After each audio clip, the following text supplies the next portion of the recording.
Hi everyone, welcome to The Experience Show with Leah-Brooklyn and friends. I am your host, Leah-Brooklyn, and today I am joined by a very special guest, a very special friend that I've wanted on the podcast forever and ever and ever and ever and ever.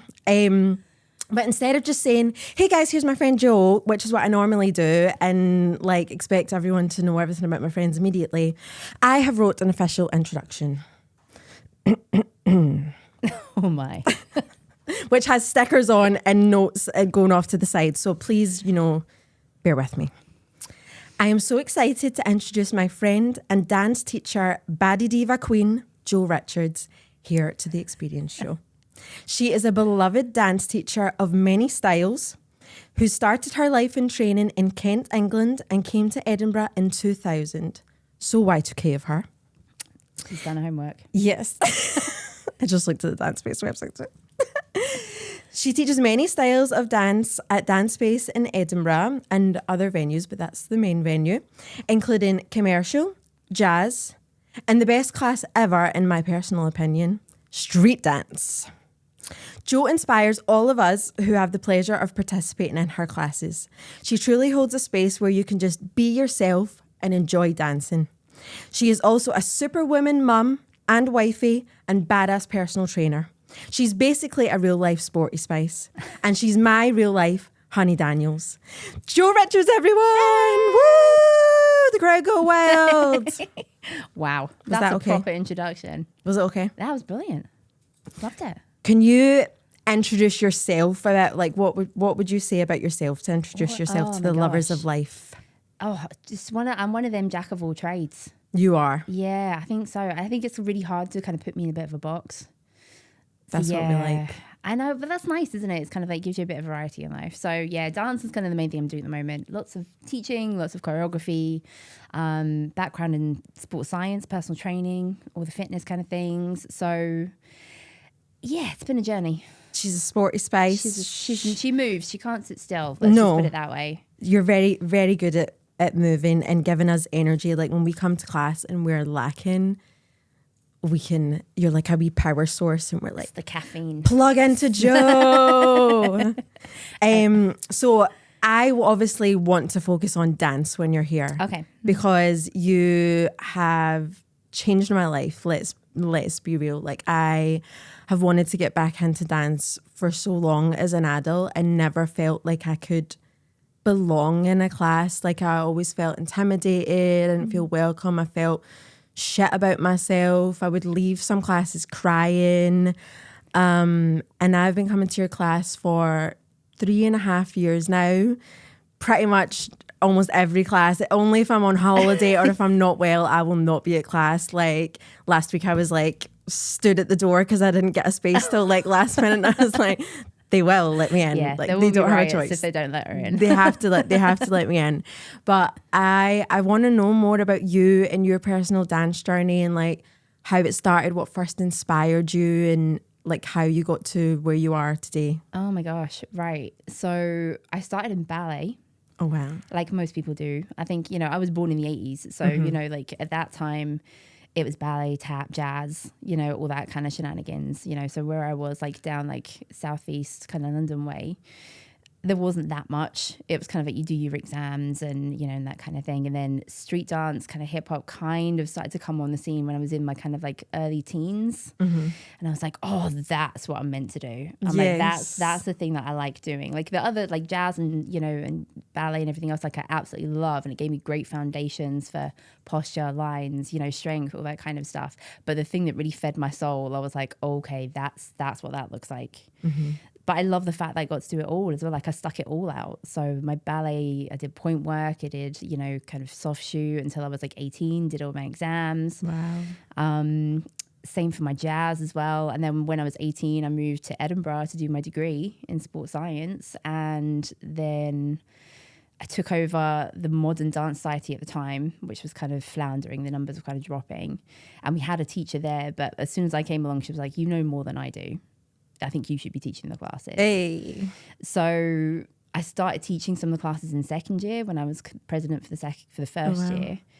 And so when was this? What year was this? So that was 2000. I started in 2000, 2001 I kind of became the president of the society, and then I ran it for the last 3 years while I was at university, and I taught most of the classes there and did choreography, did yearly shows. So that kind of gave me a bit of a grounding in working on my skills and working on my choreography and teaching people and how to explain things. Try things out. I mean, you know, I did a lot of fucking up, you know, so Yes, you make a lot of course. mistakes. You're like, that doesn't work. It's too hard. It's too easy. It just doesn't work for the people that we have. So it was a really good kind of learning space because I've never been taught how to be a teacher. Right. Yeah. I don't have any. Is that even a thing? qualifications. Do you get taught how Yeah. to be a teacher? Really? Yeah, so you Okay. can like. I was actually going to ask you that. Do you like have to learn how to be do you have to get taught to be a dance teacher? No. Like it's not you don't need a certificate to be a dance teacher.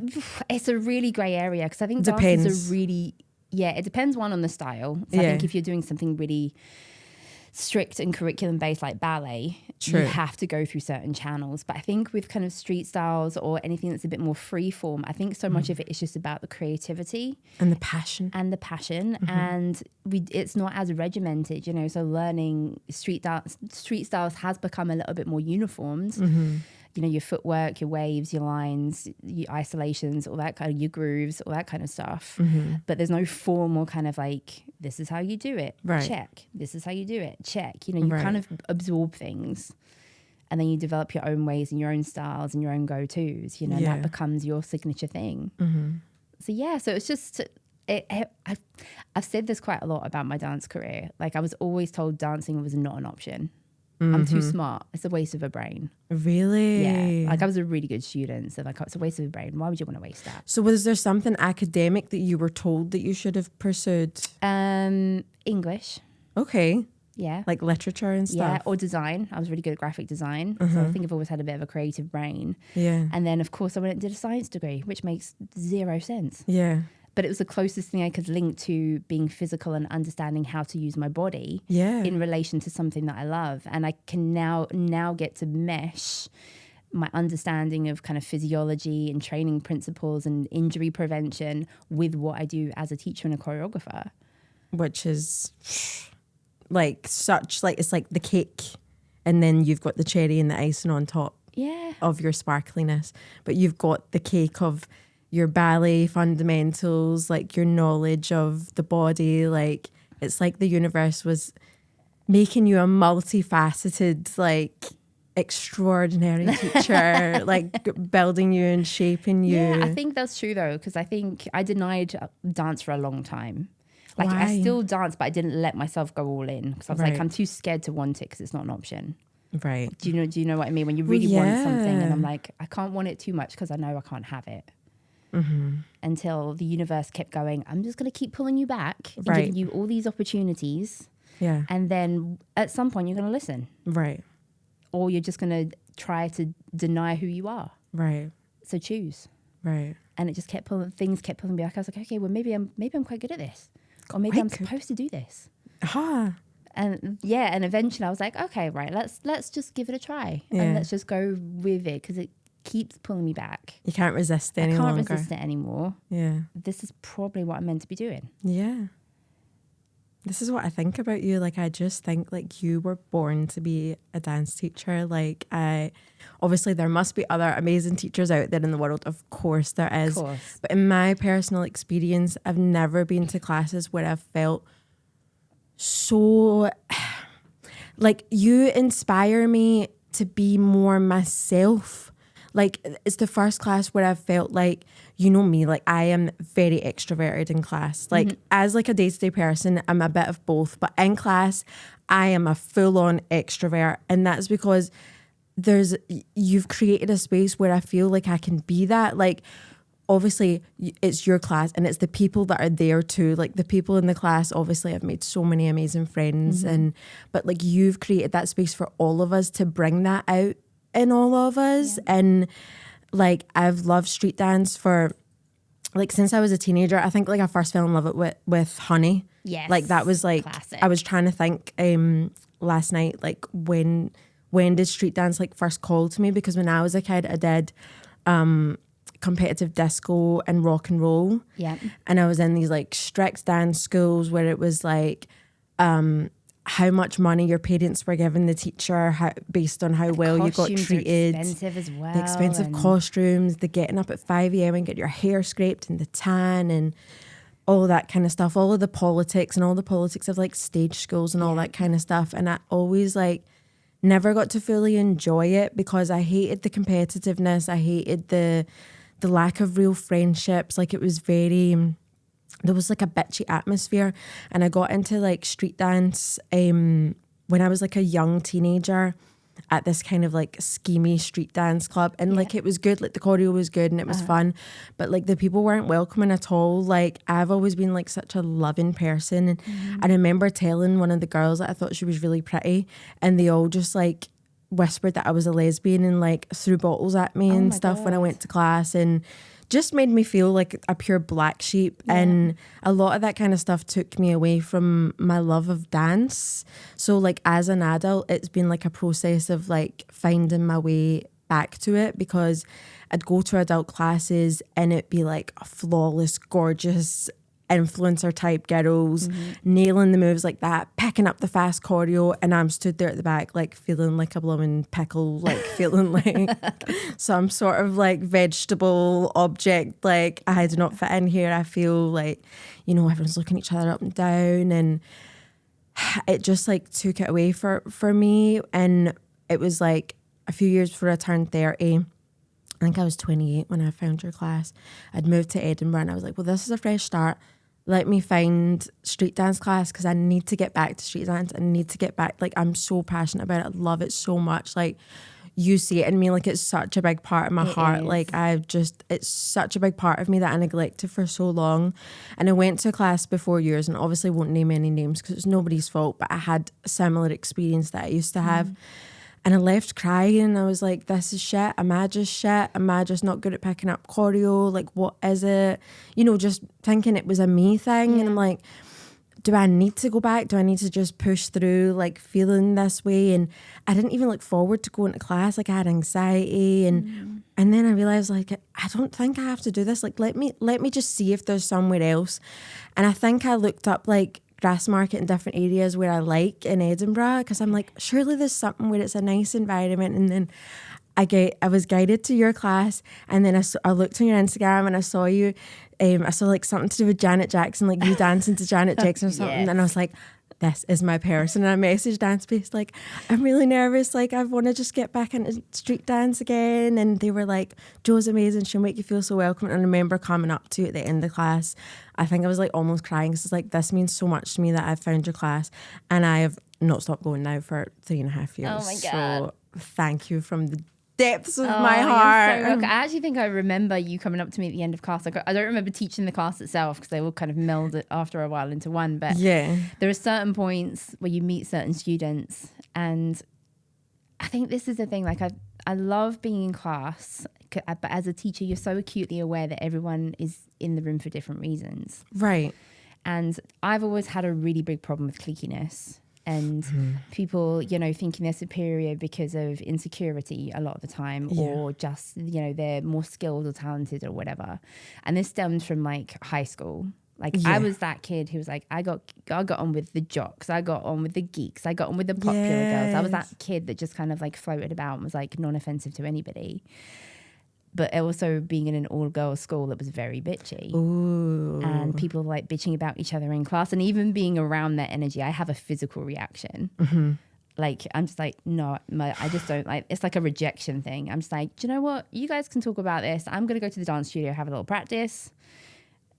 I'll meet you guys after class, you know, that kind of thing. I just can be around it. I'm not judging them for kind of like wanting to voice their opinions, but I'm just like, it doesn't make me feel good, like being around that kind of energy. So I've always been acutely aware, especially in dance, that sometimes does feel competitive unnecessarily. Yeah. Especially when like we're not all fighting for audition places. Right. We're not training to be professionals. There's nothing to achieve. Like, we're just here for a really nice time for an hour. We want to maybe revisit again, like we're all adult dancers, you know, so we have some people that come back in their 20s, 30s, 40s, even 50s plus. Yeah. Being like, oh, I haven't danced in like 5, 10, 20 years, but it's like a missing part of me. Yeah. And I want to come back to it.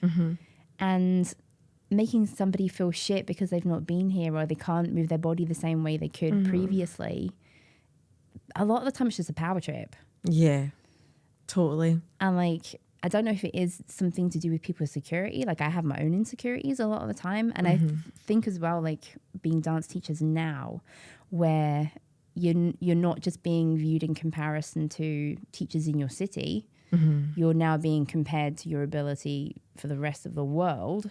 Yeah, with like the Millennium online Dance complexes, that all of the rest of it. So it's like, I'm just a little teacher from Edinburgh. I'm not teaching professionals, but you know, there's that natural thing in the dance sphere, should we say, where you compare yourself to other dancers in your town, online, all this other kind of stuff. And I think especially for community dance teachers, we have a responsibility to make people feel safe. Yeah. And I used to think that safe was like a bad word. Okay. Because I'm non-challenging. They're like, oh, you're such a safe person. And I'm like, do you know what I mean? And I'm like, oh, well, that doesn't mean that I'm like, I don't want to be a disruptor or anything like that. You know, like that's not my vibe. Yeah. But actually it's the biggest compliment. If somebody feels safe in your space to dance, to talk, to whatever it is, like that is, I mean, that's like gold. You know, so 100%. Yeah, I'm just so glad that you found us, and like our little dance family community is just amazing. And the thing I love is that you're all so different. Yeah. Like you can look at our class and it's not like everyone's like a carbon copy of each other. Yes. Like this is what I love about class. This is one of the things I always tell people, that your class is like all different ages, all different abilities, all different reasons for being there. But like the main thing is that we're all there to enjoy it. Yeah. Like that is the main thing, and people realize that. I mean, being at your class for so long, and being, like I'll go straight to the front now. I've got my spot, and this is where I stand. I know who I am, and like I've appointed myself your fake assistant teacher. Like that is my imaginary role that I will stick with. I will get you a sticker. Yes, an official badge. But like I can always sense, like even if people are nervous at first, they'll start to feel welcome and realize, oh, this isn't one of those type of dance classes where I have to feel intimidated. I can just have fun. And even like the really good dancers like will come and be like, oh, well, maybe I should calm a bit and not feel like I have to come in and compete. And because I did notice like someone came to like 2 of your classes and was a really good dancer, and I felt insecure. Because I could feel them looking at me the whole time, because you know I'm just like a sparkly vibe, and I'm like I'm always speaking, and I'm always, and it's sussing each other out. I'm like, who's she? And like, you know, that sort of vibe. But I always hope that I give off an energy. I'm not like a Regina George. Oh like my God, no. I'm so freaking passionate about your class, and that's why I'm so extroverted in class. And but I love that as well. And again, like, you know, some of the dancers that come into the studio are better than I am. I mean, and that's real fact. You know, they're like 20 years younger than I am. They're training 5 days a week or whatever. And I'm like, and that sometimes gets me as well. I'm like, oh my God, they're really good. I don't know if there's anything I can actually teach them, or they're going to feel like this is really basic, or, you know, so everyone in that room is navigating energy shifts. And I think we always just have to remember, like, we're just here for ourselves. Yeah. And for whatever reason it is, you know, to let off a little bit of steam, to learn something new, to move our bodies again, to get out of our headspace. Yeah. You know, and it's so easy just to lock into, oh, I'm getting the steps wrong, and that person there's like getting it really fast, and they're making it look so stylish, you know. And I'm like, that's cool. That's great for them. Fantastic. But I'm not asking you to be them. Right. You know, and I get like the want to be like, I want to nail the choreography and I want to be better. Like there's absolutely nothing wrong with that as well. But also like we can all just cut ourselves a little bit of slack sometimes as well. Yeah. And and you hear me say it a lot in class, like as soon as you start overthinking, I think learning choreography is such a great metaphor for life. As soon as you start overthinking, the worse it gets. Right. And you spiral, and your energy's all over the place, and your body stiffens up, and your mind goes blank, and we're all in our feelings about like, oh my God, people are looking at me, and no one else is looking at you, because they're all going, oh my God, everyone else is looking at me. We're all thinking the same thing. Yeah. So just be able to like, okay, this is why we kind of loosey-goosey it up, and we're like, and you always remind us to breathe. You're always like through the class, are you breathing? And then like, shit. We weren't actually until Joe reminded us to breathe. Shit, Joe, you want me to move my feet and move my arms and be in the groove and smile and breathe? But it's so handy that you always check in, are you breathing? Because like obviously we're breathing, but we're not focused on our breath. And when you focus on your breath, you come back to the moment.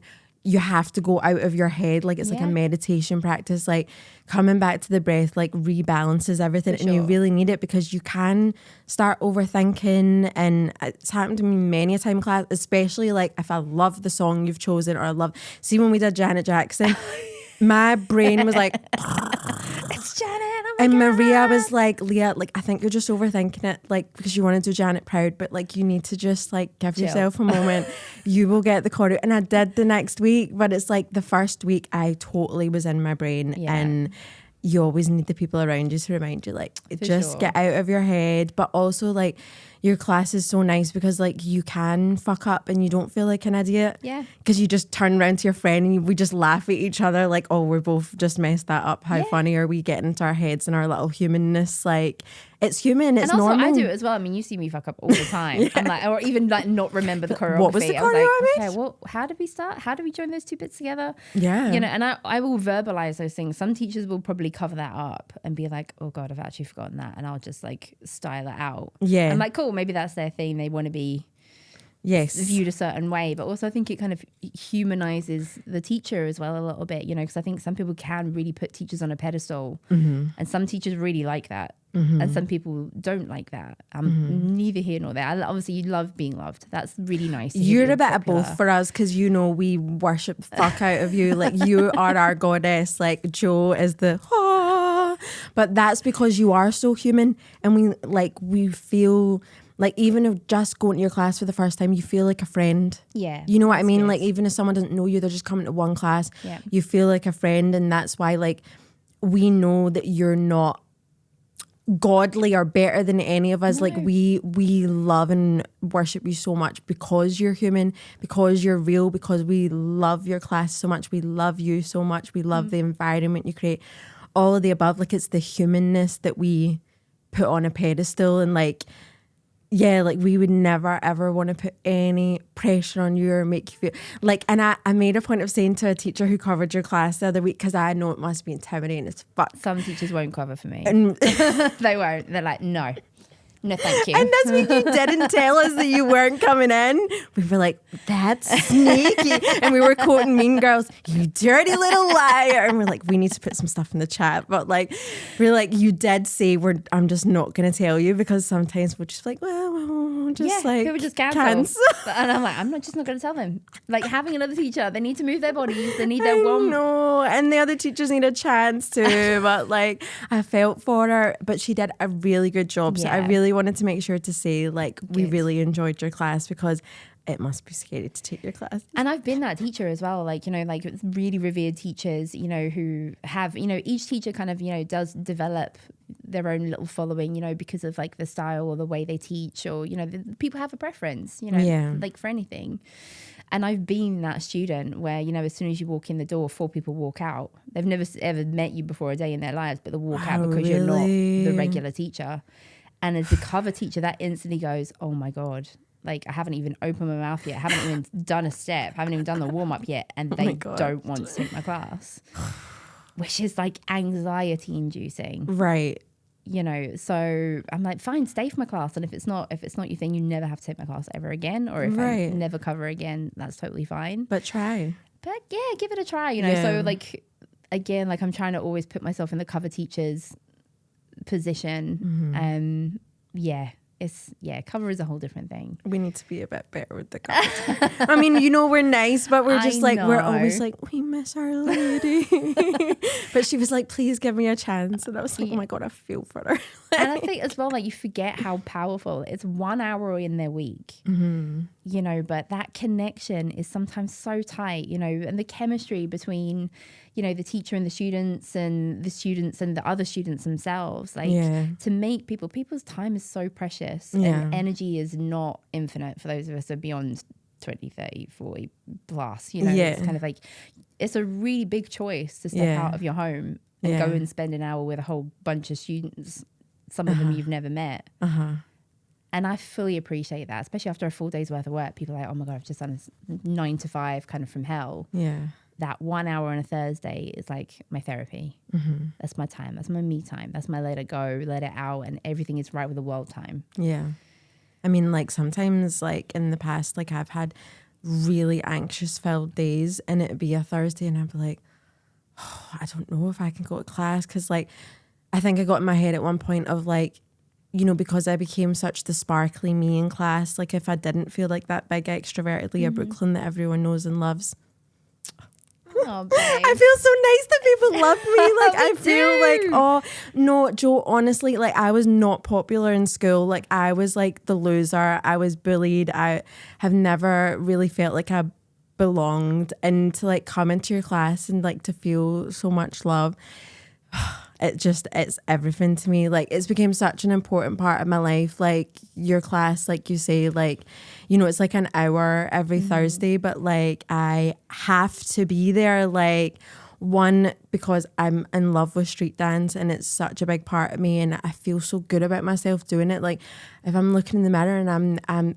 that part of me's back and like doing the shows and everything, and it's just like a huge piece of me has came back. I love learning choreo from you. I love learning new things. Like I love seeing all my amazing street dance buddies. So yeah, like even when I have anxiety and I feel like, oh, I can't come in and be my sparkly self because I feel like shit today, I will never regret getting my ass up and coming to class because one, like exercise is so good for mental health. Absolutely. Like just getting in and moving your body. You don't have to do the moves perfect. Just get up, move, stretch, like do a Carlton, like do the Wu-Tang, like just to come and hang out with people and a lot of the time, like other people in class haven't had the best day either, and you come and you dance it out together, dance it out, and that's why it's a tagline. Yeah, and go home and you feel better that you actually like forced yourself out to. And the beautiful thing about the dance family is like it is literally come as you are. Like you've had a shit day. You can say you've had a shit day. I have shit days. And some days I step up in the class and I'm like, I had a migraine for 2 days. I've been laid on the sofa. But again, like you say, like people expect a certain version of you, you know, so they expect you to be like, oh, I'm going to make you feel good. And sometimes like you do have to slightly put on a mask and be like, right, I've got a job to do. People have made the time, they've paid their money. Like I need to come and do that thing. But sometimes it takes a hell of a lot of energy to do that. Yeah. Some weeks it does, some weeks it doesn't. And it's not that I'm faking anything in any kind of way, but sometimes it just takes that little extra effort. Yes. But then I know everyone else in the room's doing the same thing. And, you know, sometimes, you know, you get to know your students really well. And like one of the students, I won't name names, but, you know, has been caring for her elderly father and has had some really other traumatic bits and pieces going on. And then it's not until someone pulls you aside or sends you like a DM on the down low and be like, I don't want to talk about this in person, but just to let you know, you've got me through some really, really, really hard times. And you probably had no idea you were doing this, but you were doing it. And then it makes it obviously makes it so powerful to be like, okay, that is a responsibility. But also if I wasn't even trying to make that happen, you've just got to be yourself. Yeah. And, you know, for the longest time, like we all go through phases of like, okay, I have to be a certain way and have to be seen a certain way. So I have to behave like this. And I can honestly say, you know, now I'm 45 in October. Oh my gosh. I've never known how old you are. Yeah, I'm 45 in October. Absolutely rocking it. Thanks. Queen. There's a lot of grace. There's a lot of grace in here. But the more you do, just kind of like, just let yourself be yourself. Yeah. And it is totally true. It's cheesy as it sounds. Like your vibe will attract your tribe. Genuinely. And as soon as you're like, well, this is my sense of humor. Yeah. This is how I deal with stress. This is me on my good days. Yeah. If you like what you see, you can be part of that. If you don't, that's cool. You don't have to be everyone's friend. You don't have to be liked by everybody. Yeah. But the ironic thing is as soon as you start being yourself, more people actually like you. Genuinely. And dance class has been like one of the biggest, like your vibe attracts your tribe is like street dance class for me is that like I have a tribe now and have my birthday party every year. And you guys are always down to fancy dress and sing songs in a theme. Like always wanted to do a Britney Spears party and for my 30th, like you guys all showed up for me. Brittany'd out and I'm like, these are the friends I've always wanted. Yeah. And it's through being my real self that I've got that like the tribe that I've got in class now, like they just know how I am and they don't, I think a lot of the time I used to be worried that people would automatically think that I thought I was better than them because I can get so like showy. Like, I don't know how to describe it. I'm a very performative, but in like a genuine way, because I'm just like silly with my friends, and I love that my friends in dance class like allow me to be that, and like we all celebrate each other for what each other is and each other's personalities, and allow each other to shine and hold space when we're not feeling like our total shiny selves. And you can't find that unless you be yourself. Like, you have to just let go of the masks and the bravado and the insecurities, and we're all human at the end of the day. I think it really does depend on, you know, how you have the things that you have in your life. So maybe like the type of job you do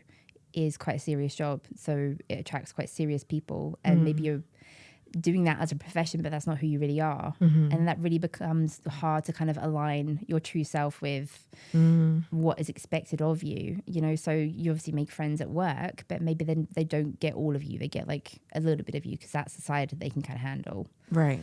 So, you know, thinking about all the stuff that's going on in my brain, I'm like, well, if you're not down to dress as Britney Spears for my birthday, I'm not sure we can be friends. Because it's a really big part of who I am.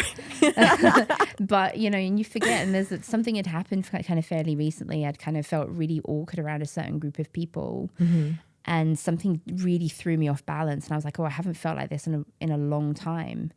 And I kind of reflected on it. I was like, how lucky am I that everyone that I have in my life makes me feel like my true self, that I've had this one tiny little wobble and we've gone, oh, but that's not my norm. My norm is over here. Right.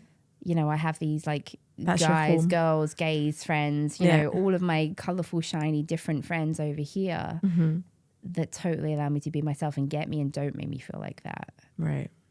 And it wasn't like a bad situation, but it was just really different. It was really different to something that I'd experienced before. And it was just enough to kind of slightly throw me off kilter. And the annoying thing as a woman is like, I think you get to this age and you're like, I know who I am. Right. That's it. Job completed. I know who I am. And then number one, hormones come in and you're like, throws everything out of whack. But two, other parts of your life change. Yeah. You know, situations change and you're like, oh, well, I used to cope with that really well and I don't cope with that so well now. And what is it that's changed? And sometimes you just can't put your finger on it. Yeah. So it's annoying when you think you've leveled up and you're like, oh, well, I've done the final boss. Done the final boss. It's there. And you're like, oh, shit, there's a bigger final boss. Fuck. Yeah. It's never ending. It's never ending. And things always come up. Like, I always feel like things come up. And like you say, like, having that space of like, well, I've got these people I can be myself with that celebrate me for being me, that reciprocate my energy. Like, that's my standard now. Yeah. And if people don't give me that, then it's not personal, for one. And two, like, I'm always nice to everyone. I would never be like any other way, but I know who to have boundaries with. Yeah. I know who to keep at arm's length. I know what circles I want to be in. I know how I want to spend my time. Like, time is so valuable. Our energy is so valuable. We realize this as we get older. And where you put your energy and who you put it to. Like, I used to have so many unreciprocating friendships because I would be this big sparkly person of like, I love you and I celebrate you and I'll do this for you, and not have it back. And now I just do not accept that, because I have so many beautiful people in my life that reciprocate it back, and all in different ways, and all have their different roles, and you can be different sides of yourself with them, but you ultimately, at the core of it, can be yourself. So if there's any situations or environments where I don't feel like I can completely be myself, then I'll see what comes up from it. Like, if there's something that I need to work with, I need to like heal or just even comfort myself about, or for kind of figuring out where it's coming from. So if it's coming from, am I feeling, is something making me insecure? Is it something that hormonally is going on? Maybe I'm in certain parts of my cycle. I don't know about you, but that can sometimes really throw me sideways, even if I've got nothing to be upset or anxious or annoyed about. You're like, okay, that's just my hormones. Okay, like, I just have to ride that out. This is not a big deal. I'm just having a couple of days where I'm feeling a bit wobbly. Yeah. 2 days and I'm good. Yeah. Or it can throw up something slightly bigger, and you're like, okay, well, there's something in this that it's either the person that's representing something that has made me have some sort of physical response, or it's something deep within me that I've not addressed that I should maybe kind of have a little look at. And sometimes that's really hard, you know, like, it's really hard to kind of know where that's coming from. And I think we've spoken about anxiety and stuff before. Like, I've previously had panic attacks and, you know, loads of kind of periods of anxiety, which I'm probably sure is like really surprising to a lot of people. Again, like people see a certain side of you, but you don't see me all the time. Right. In all situations, you know. Right. So yeah, I think, yeah, finding your coping mechanisms and finding your buffer is really important. But communication is like such a big thing. Right. Such a big thing. Because like, I mean, my parents love them dearly, but they are terrible communicators. They don't know what to do with emotion. Mm-hmm. So I'm a bundle of fun for them. I'm like all of the emotions. So I'm like, okay, cool. Like I love my parents, but there are certain things I probably wouldn't speak about with them because they don't know how to handle certain types of topics or conversations. I'm like, right. So my go-to people are the people over here. Right. You know, and they will kind of either talk me down from whatever kind of spiral I've kind of gotten into, or they'll just tell it like it is and be like, well, fuck them. If it's a person, fuck them. You don't need them. You have choices. Mm-hmm. And then also it's like your parents not being able to communicate like has taught you how to be a parent to your young queen and how to give her a space to share and be yourself. I think it's just like, it's also kind of realizing that people show love in lots of different ways. Yeah. You know, so like my parents show me love, I think, by giving me space, because they've always said I'm very independent. Mm-hmm. And I am independent, but, you know, sometimes that independence is learned out of another reason. Yeah. You know, at the time, maybe because I felt like I couldn't speak to them about certain things. Like, oh, well, she's just gone and figured it out by herself. So, you know, so that breeds a different kind of dynamic. Yes. And some people show love by getting upset or frustrated or buying things or having lots of hugs or deep conversations, phoning every day, you know. So I think you have to learn each other's love language in a friendship, in a relationship. That's a big thing. Yeah, it's a big thing. Having acceptance for another person and not needing them to be a certain way, because like we said, like different people play different roles in your life. Like my partner plays a completely different role than you guys in dance class do, than my mum does. Then do you know what I mean? And you know there's certain people you go to with certain emotions, or just in general, just certain, everyone plays a different role in your life. There's not one single person who can do everything. Like we can't rely on our men to like do absolutely everything and be, especially because they're a different gender for one, like, and they work differently. They completely like function differently. And and in general, just being you, nobody else knows how to be you except you.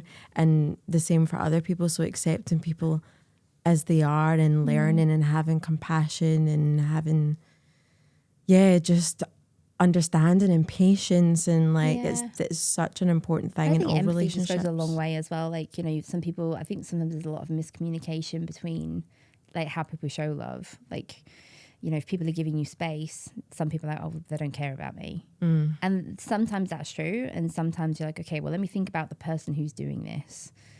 Are they shutting me out purposefully, or are they kind of like, I know what Joe's like, she just needs to go dark for a week or two. Like I've sent her a message, she hasn't responded in a week or two. This is me, I'm a terrible response sometimes to messages. But sometimes I'm just like, I'm very much I just need to hole up for a little bit, because there's a lot of noise and a lot of expectation. And my kind of job, there's no escaping it.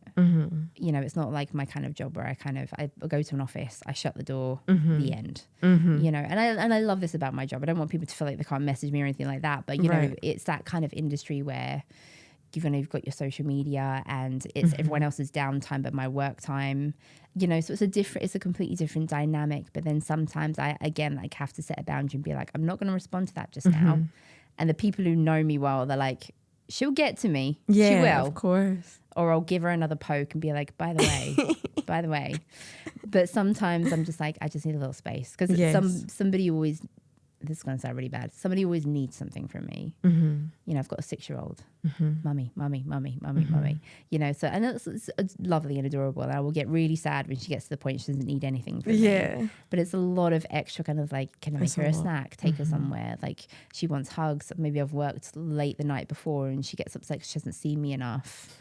You know, and it's navigating her little heart and her little need to kind of see her mum with my own energy. And I've taught God knows how many classes the night before. My body's tired. I'm aching. And you're like a mum to all of us as well. Yeah, like you're like a mother figure. You're like a mother. Like you need to have those boundaries to have time for yourself, because we all know you love us all. but you are being a mum as well. You're juggling so many different things, and people who love you will always understand and know that you need to take time for yourself. And that's the thing, like, it's just, sometimes I just need quiet. Yes. Because, like, my brain is a really busy place. Like, I joke about it all the time with, like, all my classes. I like, some people are like, Joe, I would love a day in your brain. And you're like, no, you wouldn't. No, you wouldn't. They're like, how do you think of, like, all these different types of choreography? Because I don't teach just one type of style. I don't teach one age group. So I'm constantly thinking of different themes and, like, visual ideas and music and musicality with, like, movement. So we'll just dig into that one section of your brain and take some stuff. And take some bits out there. But then, it's all the other things. It's like a dentist appointment for Robin. Like, what does she need for school? Like, she's got a stay and play day that I need to go to at school. So I need to get home early, make sure she's got lunch. Tabs open. It's literally all those tabs open at the same time. And Stephen, bless my husband, sometimes at the end of the day, he'll be like, oh, chat. And I'm like, what? It's just like, that just went right left over my head. There's just nothing left. So yeah, sometimes it's just one of those things. I'm like, once Robin's at school, I just need to shut my phone for a little while, not look at any videos, because the thing is as well, as soon as I listen to music or watch any videos, my brain You're starts back in dance mode. Yeah.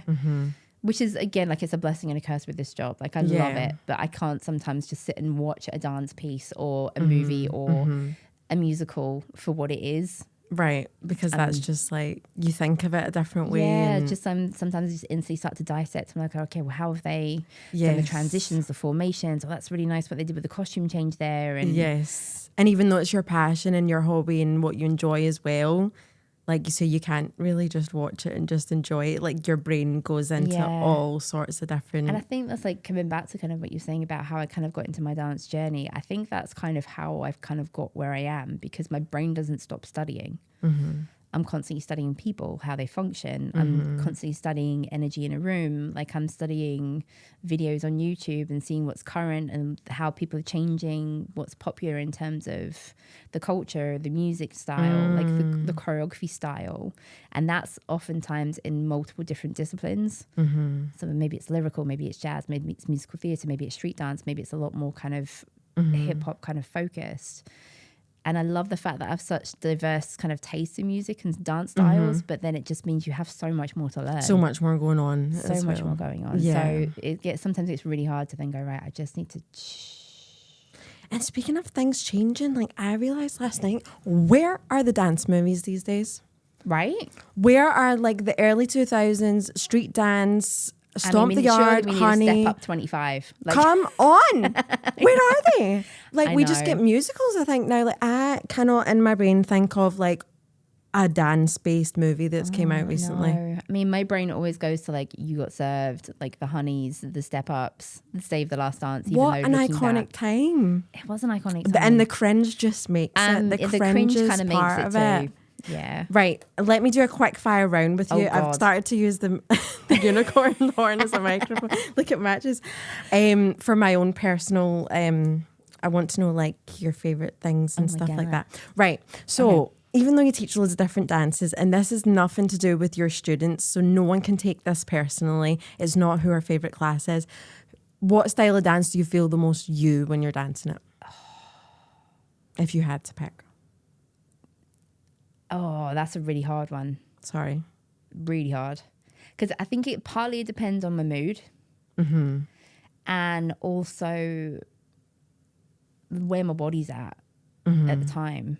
So, and they're all different sides to you, I guess. And I think that's the thing, is like, because like we're complex people. Like, you know, you have different personality, parts of your personality. Yeah. Like, I recently did a choreography with 24 Carat, which is a over 60s group. And we did it to a song called Little Blue by Jacob Collier. And it's a beautiful, beautiful song. But it was very soft and gentle. And I was given the theme of water. So each of our choreographers, you know, that were kind of working with them, was given the theme water to work with. So I've loved this song since forever. And it's one of those songs that's really open to interpretation. So I was like, okay, well, let's think about this. So I got all the dancers to have a little think about what the song meant to them. Okay. And we made like little origami boats. And I got them to put in a picture or a poem or a phrase or something that made them connect with the song, and that was in their boat. Oh, wow. So some people, it was about loss. lots of them had like lost their husbands fairly recently. Pets, maybe there was a medical kind of thing going on with somebody in their family. Maybe it was a joyful kind of interpretation. So it sparked a particular memory about a place or a person or someone. And so we kind of had water as like a method to carry. Mm-hmm. So to carry feelings or memories or emotions or people. And we put it into the choreography. Mm-hmm.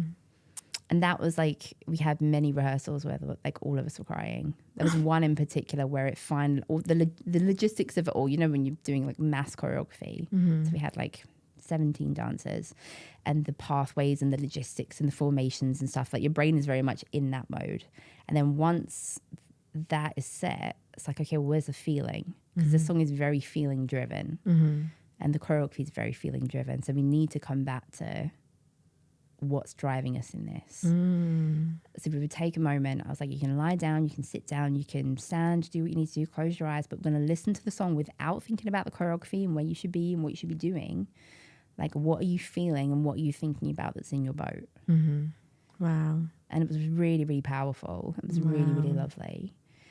So that of late was probably one of my favorite things I did. I love that.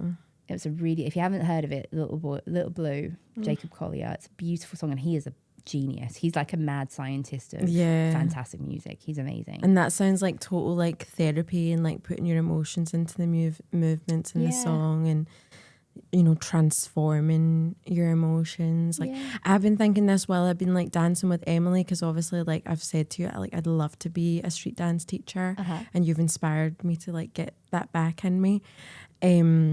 And I realised that I subconsciously pick up on your moves. I'm like, I totally nicked that from Jo. I'm sure she won't mind. That's all right, it's fine. It's all borrowed from somewhere. But because I'm a very spiritual person as well, I would love to find a way to do a street class that's like also self-love and getting in touch with your femininity and your sensuality and like finding a way to merge it all. You could do like a little neo soul kind of vibe, a little like conscious rap, a little kind of like a Badu, like and you know Badu's Queen. Badu. Yes, Queen. Badu. Love that. But I do love street dance. I love something with a bit of a groove and a bit of funk, and people know me for mostly. It's probably just stuff. My bias that I just think you're just the street dance queen. Like, but it also depends on where you know each other from as well. Like I think that's true. To, like, one if of someone my comes students, to your jazz class, they're like, "Well, Jo's a jazz queen, so I don't know what you're talking about." Like, are these people the same people? And I think it's like we see in you what we have in ourselves as well. Do you know what I mean? So like. It makes a lot of sense. There's no answer to that question. There is no answer. It's just, it depends on the day and the mood. When you were younger, like, is there any sort of like moment in pop culture or like music videos or anything that stood out and was like, I want to dance like that, or just anything that was like a real dance moment that stayed with you? Janet. Yeah. Just all around Janet Jackson. Like she was kind of, I think I was just starting to do like jazz and street dance around about the same sort of time. Right. But I mean, she's been big since like the early 80s. And even like her earlier stuff. Did you know that most of her stuff was choreographed by Paula Abdul? Really? Yep. That makes sense. Yep. So if you check up some of the earlier rehearsal footage for things like What Have You Done For Me Lately, Paula Abdul. That makes so much sense. Yeah. But Janet for me was it, because I was like, she's vocally fantastic. Mm-hmm. You know, she's very, very stylistic. She's got her own way of things. Mm-hmm. But in terms of dance, in terms of visuals, in terms of fashion, in terms of just being a really good human being, I was like, what is that and how do I be like that? Queen. Because she's everything to me. And I grew up on Michael too. Like, yes. I mean, I had Michael on my Sony Discman at 12 o'clock at night till the batteries were running out and it was like skipping away in my bedroom. What a pair. Can you believe them two came from the same family? Like, how? How do two absolute icon megastar geniuses, like, wild. Just wow. The genes are incredible.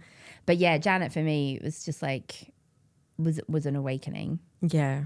Was definitely an awakening. And she's stayed with me ever since. Although I have beef with Janet. Yeah, for cancelling her show here. Twice.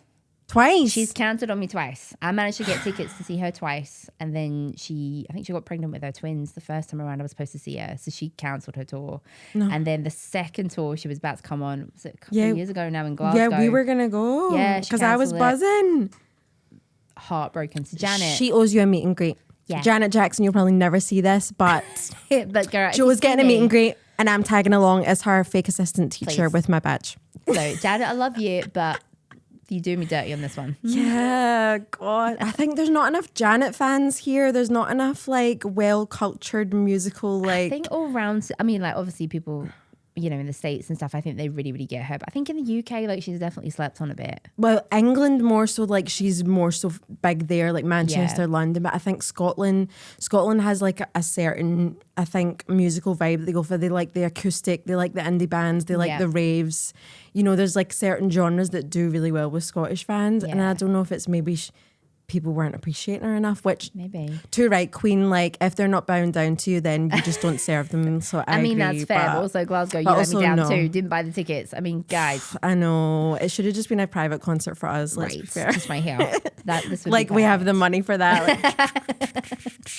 But without Janet, we wouldn't have my Queen Britney either. Well, Because you that's see true. so much Janet and Britney. Like Yeah. Britney will always get compared to Madonna, but it's like, no, Britney is a product Janet Jackson. She is, absolutely is. And actually, I saw a Completely. video, I think when I was on my way here on the train, I think was it the BET Awards fairly recently, and she was giving Teyana Taylor I was just about to say, an I award. love her. So Teyana Taylor, again, like love her music. I love her films as well. Like she's a fantastic I don't know all-round if queen. I've just seen that new one she's in with Kim Kardashian, the new series, but she's just got a side role. But like we got talented. love. It's like we got love. There's a song that she does by herself, and it samples a bit of Lauryn Hill, and it's a fantastic track. 'Cause I've loved her for ages. And then I think Janet just gave her an Icon And she was Award, crying and her eyes she out. was sobbing. I mean, to be fair, Teyana, I feel you, babe. I was like, if I met Janet as well, I think I would just crumple into a heap. Tiana's insanely talented. Isn't She is like, insanely talented, but you start to see, like, I think the wonderful thing about, you know, streaming platforms and stuff, I know they don't pay their artists very well at all, but something they have given us is like the link ups between all your favorite artists and who's kind of like influenced who. Yeah. And it's so funny how like there are certain songs that I've listened to that have been produced by the same person and I've not even realized. And you're like, oh, okay. So you start joining the dots between certain people that you love. But Janet has been such a big influence on, and Jimmy Jam. Is it Jimmy Jam and two of them? That, like as a producer, he has produced most of her tracks since day one. Wow. Amazing. Yeah. That's like Pharrell for me in the Neptunes. Like Yeah. I'll always like notice their like certain drum beats and Yeah. stuff. Like Pharrell has been like a huge inspiration for me since the early 2000s, like NERD and all that. Like that's just been like huge for me. But again, like produced probably so many songs that you don't even realize, just like low key credited. And with so many people that I love, like Pharrell and Britney coming together, like, yeah, he just works with them. He's so good. He's such a king. What about street dance movie? Is there like a street dance movie? Street dance movie. Oh, I mean, Honey was a good one. I mean, early doors, like, I mean, Save the Last Dance was probably like one of the first kind of dance movies that kind of popped up on the scene. Have you seen that people are starting to come out and say that Jessica Alba couldn't dance in that movie? Yeah, I disagree. Respectfully disagree. I respectfully decline that view.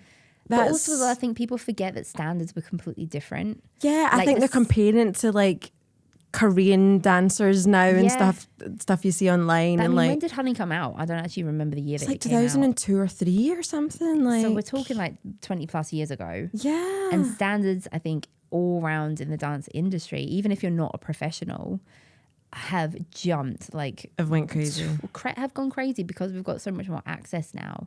So, you know, you even get some like community dancers who are extremely, extremely skilled and are not doing it as a profession, but you're comparing them to standards like the Jessica Albas. That's like, yeah, it's a different time. It is a different time. It's true. People But just also don't it totally appreciate it if stands they up for weren't me. there. And also, can we just bow down to the queen that is Missy Elliott and the cameo that she does in that movie? What is this? Ba-da-bum-bum. I just love And the irony that she is the actual choreographer of Yeah. the movie, Katrina Lorianne Gibson, yeah. like amazing choreographer. She does, and the "What flat cat. is I mean, this? Ba-dum-bum-bum. I asked for Honey Daniels. Just takes me out every time. She is an absolute icon. I am a Missy stan. Oh, we love oh my Missy. God, I And love thank you for Missy. allowing me to represent Missy in the Christmas show. That was a great honor of life. That'll be like written in my gravestone. And she portrayed Missy Elliott in the...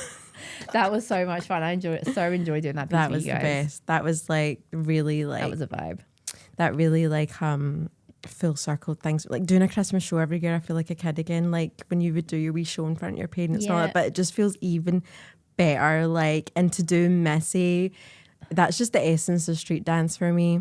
Same. I could talk you for a million years, but we probably went ages. Can we finish with like, what advice would you give people who have watched this and have been like, damn, I want to get back to dance class again? Like what are they maybe nervous in some sort of way? What I think about why you want to go to dance class. I think it's always a really good place to start. Like if it's just to have fun and to move your body and get out your headspace. You know, I think dance is fantastic for that. So if you've got like a desk job where you're studying, where you are sat down and you're really cerebral like most of your day, dancing is such a good thing to kind of get you out of that, because you are thinking about left and right, up and down rhythms, then adding arms and doing it on the left and all that kind of shenanigans that a dance teacher likes to throw at you. And just remember, if you are doing it for a bit of fun, like what does it matter if you go wrong? Yeah. You know, like just to cut yourself some slack and to breathe. And also, like we said, like find your tribe, like find your people, find the class that feels like the right kind of fit for you in terms of level, in terms of the people that make you feel good about coming. And that's maybe just a little bit of trial and error. So yeah, just not given, like I had to go to other classes before finding yours. Like you have to just yeah, so you try don't know and what's see out how you there. feel. So Mm-hmm.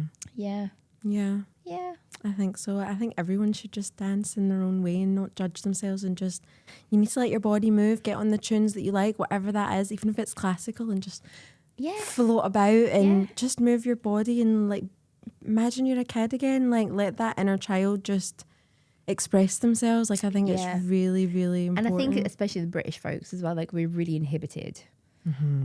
We're so inhibited. Like we have to, there's just something in us that is like a little bit more restricted and a bit more reserved. And I think just letting your freak flag fly, honestly, you just got to let go, because once you do, it's so liberating. Yeah. And I'm guilty of it as well. Like, you know, I'm such a perfectionist at certain things, but sometimes you're like, you just got to hit the fucking button and just go, oh, let's just go with it.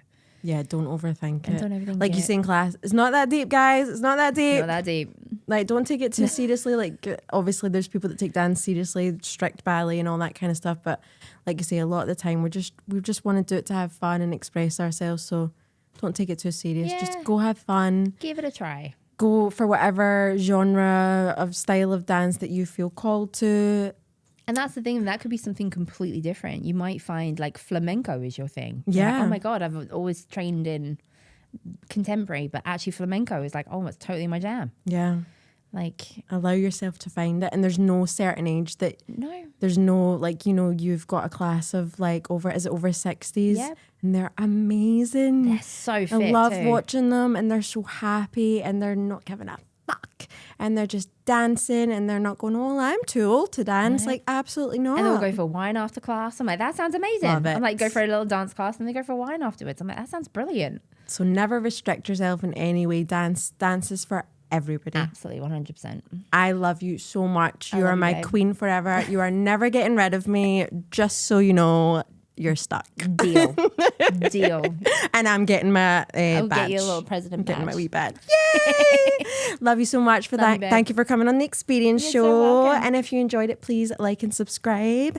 And see you at dance class, and see you on the next episode. Mwah. Bye.